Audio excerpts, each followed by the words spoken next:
അലീനയും സ്റ്റാൻലിയും കൂടെ ഭക്ഷണം കഴിക്കാൻ വേണ്ടിയിട്ട് ഇരിക്കുമ്പോൾ ചിക്കൻ പീസ് എടുക്കുന്ന ടൈമിൽ അത് താഴെ വീഴുന്നുണ്ട്. താഴെ വീണതും അലീന അത് എടുത്ത് കഴിക്കാൻ നിൽക്കുമ്പോൾ സ്റ്റാൻലി വഴക്ക് പറയുന്നുണ്ട്. താഴെ വീണതൊന്നും എടുത്ത് കഴിക്കേണ്ട, ടേബിൾ മാനേഴ്സ് അറിയില്ലേ എന്നൊക്കെ ചോദിക്കുന്നുണ്ട്. അപ്പോൾ അതൊന്നും കേൾക്കാതെ അലീന ആ ചിക്കൻ പീസ് എടുത്ത് കഴിക്കുകയാണ് ചെയ്യുന്നത്. അപ്പോൾ സ്റ്റാൻലി വീണ്ടും വഴക്ക് പറയുന്നുണ്ട്. നിൻ്റെ അടുത്ത് അത് എടുത്ത് കഴിക്കണ്ടെന്ന് പറഞ്ഞിട്ടില്ലേ എന്ന് ചോദിക്കുന്നുണ്ട്. അപ്പോൾ അവൾ പണ്ട് നടന്ന കാര്യങ്ങളൊക്കെ പറഞ്ഞു കൊടുക്കുന്നുണ്ട്. ഞാൻ ഓർഫനേജിലിരുന്ന സമയത്ത് 7 വയസ്സുള്ളപ്പോഴാണ് എനിക്ക് ബിരിയാണി കിട്ടുന്നത്. അന്ന് ഞാനൊരു ചിക്കൻ പീസ് എടുത്ത് കഴിക്കുമ്പോൾ അത് താഴെ വീണ് പോയി. അതെടുത്ത് ഞാൻ മണ്ണ് ഊതിക്കളഞ്ഞിട്ട് കഴിച്ചിട്ടുണ്ട്. ഏതോ കല്യാണ വീട്ടിൽ ബാക്കി വന്ന ബിരിയാണി ആയിരുന്നു. ഇതുപോലെ ഭക്ഷണം ഒന്നും കഴിക്കാൻ കിട്ടാത്ത എത്രയോ കുട്ടികൾ ഇപ്പോഴും ഓർഫനേജുകളിലുണ്ട് എന്നൊക്കെ പണ്ടിങ്ങനെ ഓരോന്ന് പറയുമ്പോൾ അത് കേട്ടതും സ്റ്റാൻലിക്ക് ദേഷ്യം വരുന്നുണ്ടോ, ഒന്നും മിണ്ടാതിരിക്കുന്നുണ്ടോ, ഭക്ഷണം കഴിച്ചിട്ട് മതി ബാക്കി വർത്താനം എന്നൊക്കെ പറയുന്നുണ്ട്. മനു തിരിച്ച് വീട്ടിലെത്തിയിട്ട് കാറിലിരുന്നിട്ട് അലീനയെക്കുറിച്ചിട്ട് ഇങ്ങനെ ഓരോ കാര്യങ്ങളൊക്കെ ഓർക്കുന്നുണ്ട്. അവളെ ആദ്യമായി കണ്ടതും അവൾക്ക് ഓരോന്ന് മേടിച്ചു കൊടുത്തതും അതൊക്കെ ഇങ്ങനെ ഓർത്തിട്ട് ഇങ്ങനെ സങ്കടപ്പെട്ടിട്ട് ഉള്ളിലേക്ക് കയറുന്നുണ്ട്. അപ്പോഴേക്കും കമൽ വന്നിട്ട് ചോദിക്കുന്നുണ്ട്, അലീന അവിടെ നിന്ന് പോയോ? നിൻ്റെ വായിനും കൂടി എനിക്ക് കേട്ടാൽ സമാധാനമായി, എന്നാലേ എനിക്ക് ഉറപ്പിക്കാൻ പറ്റുള്ളൂ എന്നൊക്കെ പറയുന്നുണ്ട്. അമ്മയ്ക്ക് വേറെ ഒരു പണിയേ ഇല്ലേ എന്ന് പറഞ്ഞിട്ട് അങ്ങനെ അകത്ത് പോകുന്നുണ്ട്. അകത്ത് പോകുമ്പോൾ ഗംഗാധരനും ശിവനൊക്കെ ഇരിക്കുന്നുണ്ട്. അമ്മ എന്തായി അവിടുത്തെ കാര്യങ്ങൾ എന്നൊക്കെ വേണ്ടി ചോദിക്കുന്നുണ്ട്. വൈജയന്തി അവിടെ ആകെ ടെററായിട്ട് നിൽക്കുകയാണ്. ഉള്ളിൽ കയറി അവളെ എന്തെങ്കിലും കൊണ്ടുപോയിട്ടുണ്ടോ എന്ന് നോക്കാൻ വേണ്ടി ഒക്കെ ഒന്ന് സെർച്ച് ചെയ്യുന്നുണ്ടായിരുന്നു. എന്നിട്ട് ബബിയുടെ അടുത്തും എല്ലാവരുടെ അടുത്തും ചാടി കളിക്കുന്നുണ്ടായിരുന്നു. ഞാൻ അവരുടെ കൂടെ നിൽക്കാമെന്നാണ് വിചാരിച്ചത്, പക്ഷേ ആൻറ്റി പറഞ്ഞു ഇവിടെ ഒന്നിനും ഇടപെടണ്ട എന്ന് പറഞ്ഞപ്പോൾ എനിക്ക് ദേഷ്യം വന്നിട്ട് അങ്ങനെ ഇറങ്ങിപ്പോരുകയാണ് ചെയ്തത് എന്നൊക്കെ പണ്ട് പറയുന്നുണ്ട്.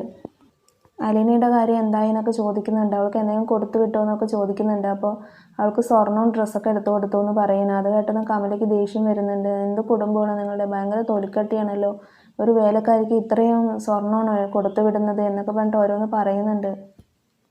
ശിവൻ പറയുന്നുണ്ട്, ആട്ടം ആടാതെ നീ കളി കാണരുത്, എന്താണ് കാര്യമെന്ന് പോലും നിനക്കറിയില്ല, നീ അങ്ങനെയാണ് ഇവിടെ കിടന്ന് നിലവിളിച്ചുകൊണ്ടിരിക്കുന്നത് എന്ന് പറഞ്ഞിട്ട് അവളെ വഴക്കൊക്കെ പറയുന്നുണ്ട്. അതിനിടയ്ക്ക് കമല മനുവിനിട്ടും പറയുന്നുണ്ട്, എൻ്റെ മകനെ കണ്ണും കൈയും കാണിച്ചില്ലേ, എൻ്റെ ഹരിയെ ജയിലിലാക്കിയില്ലേ എന്നൊക്കെ പറയുന്നുണ്ട്.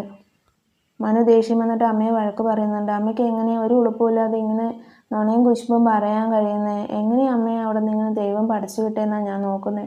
വൈജയൻ്റെ അമ്മയും ഒരേ കണക്കാണല്ലോ എന്നൊക്കെ പറഞ്ഞിട്ട് ഇങ്ങനെ ഓരോന്ന് പറയുകയൊക്കെ ചെയ്യുന്നുണ്ട്.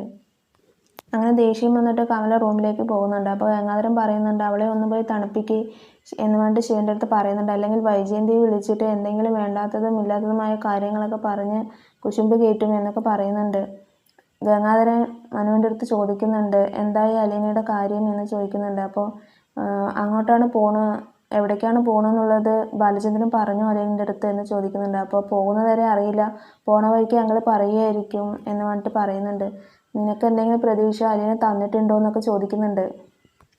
എനിക്ക് അലീന ഒരു പ്രതീക്ഷ തന്നിട്ടുണ്ട്, പക്ഷെ അതിൽ കൂടുതലാണ് എൻ്റെ മനസ്സിലുള്ള പ്രതീക്ഷകൾ എന്നൊക്കെ പണ്ട് അവരിങ്ങനെ ഓരോ കാര്യങ്ങളൊക്കെ പറഞ്ഞ് ചിരിക്കുകയൊക്കെ ചെയ്യുന്നുണ്ട്.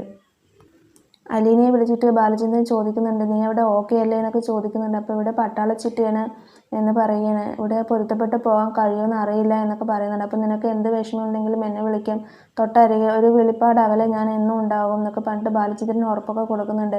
ആരെങ്കിലും എന്തെങ്കിലും നിനക്ക് ഇഷ്ടക്കേടായിട്ട് അവിടെ പെരുമാറുകയോ പറയുകയോ ചെയ്താൽ എന്നെ വിളിച്ചാൽ മതി, ഞാൻ നിന്നെ ഒന്ന് കൂട്ടിയിട്ട് പോകാം എന്നൊക്കെ പറഞ്ഞിട്ട് ബാലചന്ദ്രൻ പറയുന്നുണ്ട് അലീനയുടെ അടുത്ത്. അങ്ങനെ ബാലചന്ദ്രൻ്റെ കോള് കട്ട് ചെയ്തതും അലീന മനുവിനെ വിളിച്ചിട്ട് സംസാരിക്കുന്നുണ്ട്. അവിടുത്തെ കാര്യങ്ങളൊക്കെ കുറച്ചൊക്കെ പറഞ്ഞു കൊടുക്കുന്നുണ്ട്. എന്നെ അച്ഛൻ ഇങ്ങോട്ടാണ് കൊണ്ടുവരുന്നതെന്നുള്ളത് മനുവേട്ടന് അറിയായിരുന്നു, എന്തിനാ എൻ്റെ അടുത്ത് നുണ പറഞ്ഞതെന്നൊക്കെ ചോദിക്കുന്നുണ്ട്. അപ്പോൾ ഇന്നത്തെ എപ്പിസോഡ് ഇത്രയേ ഉള്ളൂ. Thank you for watching my video.